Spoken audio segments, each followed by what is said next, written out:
함몰유도 교정. 미용 아닌 치료가 필요한 이유. 오늘은 함몰유도가 왜 생기는지, 어떤 증상이 반복될 때 치료적 접근이 필요한지, 그리고 함몰유도 교정을 결정할 때 병원에서 어떤 기준으로 진단하고 수술 방법을 선택하는지 정리해드리겠습니다. 함몰유도는 말 그대로 유두가 바깥으로 돌출되지 못하고 피부 안쪽으로 당겨져 있는 상태입니다. 겉으로 보면 조금 들어간 정도로 보일 수 있지만 실제로는 유두 안쪽의 유관 길이, 유두를 지지하는 섬유 조직, 그리고 염증으로 생긴 유착 등이 복합적으로 영향을 줍니다. 어릴 때부터 양쪽이 비슷하게 들어가 있던 경우도 있지만 성인 이후에 갑자기 한쪽만 함몰되었다면 단순한 형태 문제가 아닐 수 있습니다. 염증, 종양 등의 유방 내부 변화와 연관될 가능성도 있어 미용 상담보다 먼저 진료가 우선되어야 합니다. 즉, 함몰유도 교정은 시작부터 치료의 관점이 필요합니다. 실제로 함몰유도가 항상 아픈 것은 아닙니다. 그러나 유두가 안쪽으로 말려 들어가면 관리가 어려워지면서 다음과 같은 문제가 반복되기 쉽습니다. 첫 번째, 위생관리가 어려워 염증이 잘 생깁니다.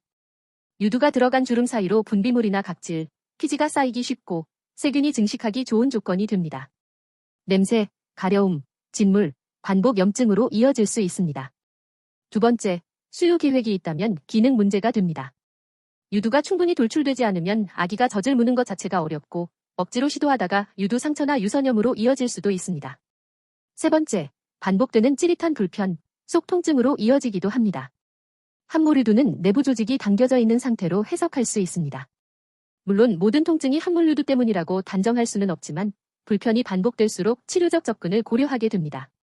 네 번째, 심리적 위축도 치료의 이유가 될 수 있습니다.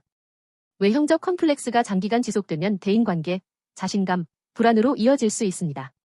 결국 함몰유도 교정이 필요한 이유는 예뻐 보이기 위해서만이 아니라 위생, 염증, 수유, 통증, 삶의 질의 문제를 해결하기 위해서입니다.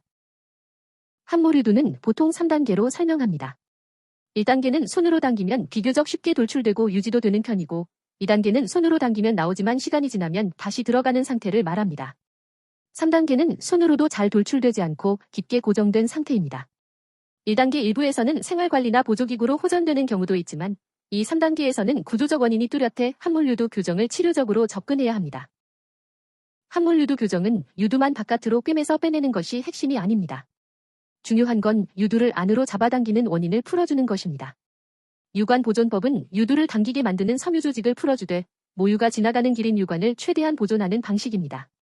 출산 계획이나 수유 계획이 있다면 상담 과정에서 가장 중요하게 다뤄지는 선택지입니다.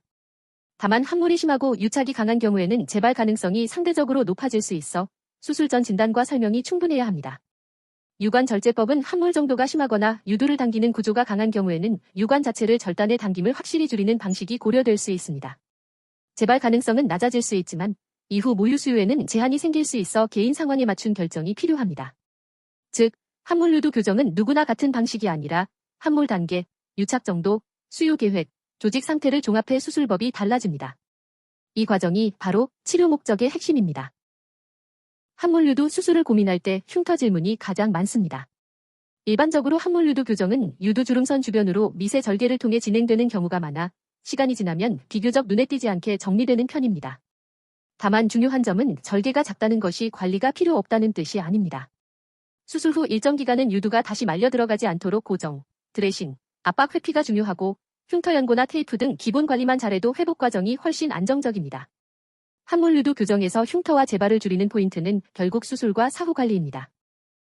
함몰유도를 단순히 겉으로만 빼는 방식으로 접근하면 다음 문제가 생길 수 있습니다. 유착 원인이 남아 재발 위험이 커질 수 있고 유관, 혈류, 감각 등 섬세한 구조를 고려하지 않으면 기능 손상 가능성이 높아질 수 있습니다. 또한 반복 염증의 원인을 해결하지 못해 불편이 지속될 수 있습니다. 반면 치료 목적의 함몰유도 교정은 구조적 원인을 먼저 분석하고 기능과 재발 가능성까지 함께 설계합니다. 그래서 단순 비용 비교나 후기만으로 병원을 정하기보다 왜 이런 방식이 필요한지를 설명해주는지 확인하시는 것이 좋습니다. 마지막으로 상담을 앞두신 분들이 실제로 도움이 되는 질문을 정리해드립니다. 이 질문에 대해 구체적으로 답해주는 곳이라면 단순 미용이 아닌 치료로서의 방향성을 갖춘 곳일 가능성이 높습니다. 함몰유도는 외형 고민에서 시작되더라도 시간이 지나면 위생 문제와 반복 염증, 수유 불편, 통증, 심리적 위축으로 이어질 수 있습니다. 그래서 함몰유도 교정은 단순 미용이 아니라 개인의 상황에 맞춘 치료로 접근해야 합니다. 특히 성인 이후 갑자기 생긴 함몰 변화, 한쪽만 발생한 함몰, 반복 염증이나 분비물이 있는 경우라면 교정보다 먼저 진단이 우선입니다.